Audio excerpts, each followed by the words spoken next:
In a world flooded with information, how do you separate fact from fiction? What if the secret to clear thinking and uncovering truth was hidden in ancient wisdom, waiting to be rediscovered? Join us as we unveil a 2,000-year-old guide to logic and reasoning that's more relevant today than ever. The Nyaya School of Indian Philosophy. Welcome back to Philosophy Simplified, where we break down complex philosophical ideas into easy-to-understand concepts. Today, we're diving into one of the most important schools of Indian philosophy, Nyaya, also known as the School of Logic.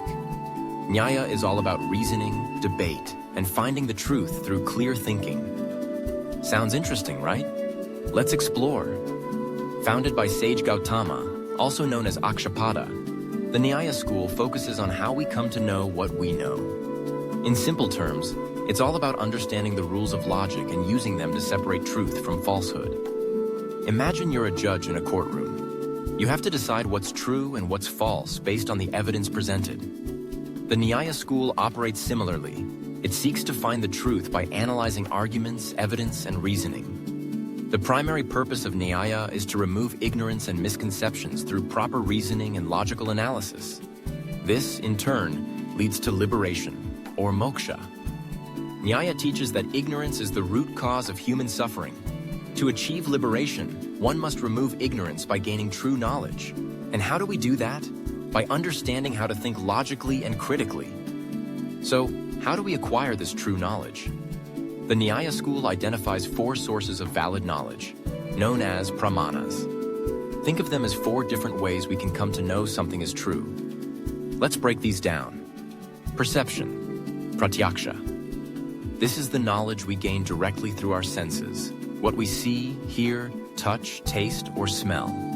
For example, when you see a tree with your eyes, you know it exists because you've perceived it directly. Inference, anumana. This is the knowledge we gain by reasoning from something we already know.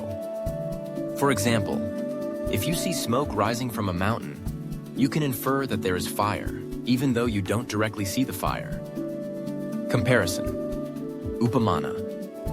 This is the knowledge we gain by comparing something unknown with something known. For instance, if someone tells you that a wild animal called a gavaya looks like a cow, and later you see an animal that looks like a cow in the forest, you can compare it and recognize it as a gavaya. Verbal testimony, shabda. This is the knowledge we gain from reliable sources, like a trusted person or a sacred text.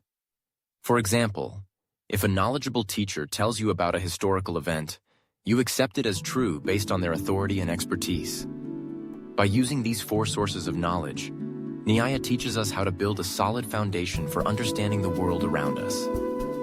It encourages us to be critical thinkers and question what we hear, see, and read. Nyaya also introduces a method for constructing logical arguments known as the Nyaya syllogism. Think of it as a step-by-step approach to reasoning that helps us draw valid conclusions.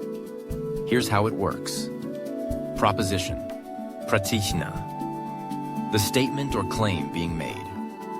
For example, there is fire on the hill. Reason, hetu. The reason for making the claim. For instance, because there is smoke. Example, udaharana. A general rule or example to support the reasoning. Wherever there is smoke, there is fire, like in a kitchen.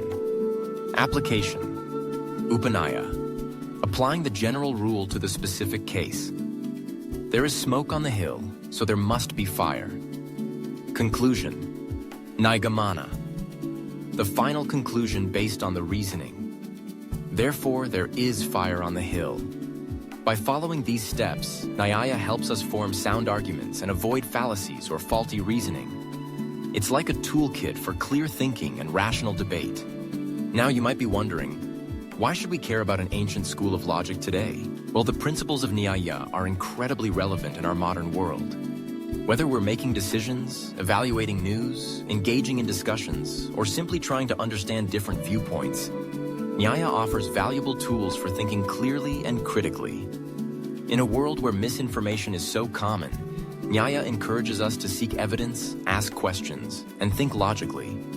It teaches us not to accept anything at face value, but to dig deeper and find the truth for ourselves. What do you think about the Nyaya school's approach to knowledge and logic? Do you find its principles useful in your daily life? Share your thoughts in the comments below.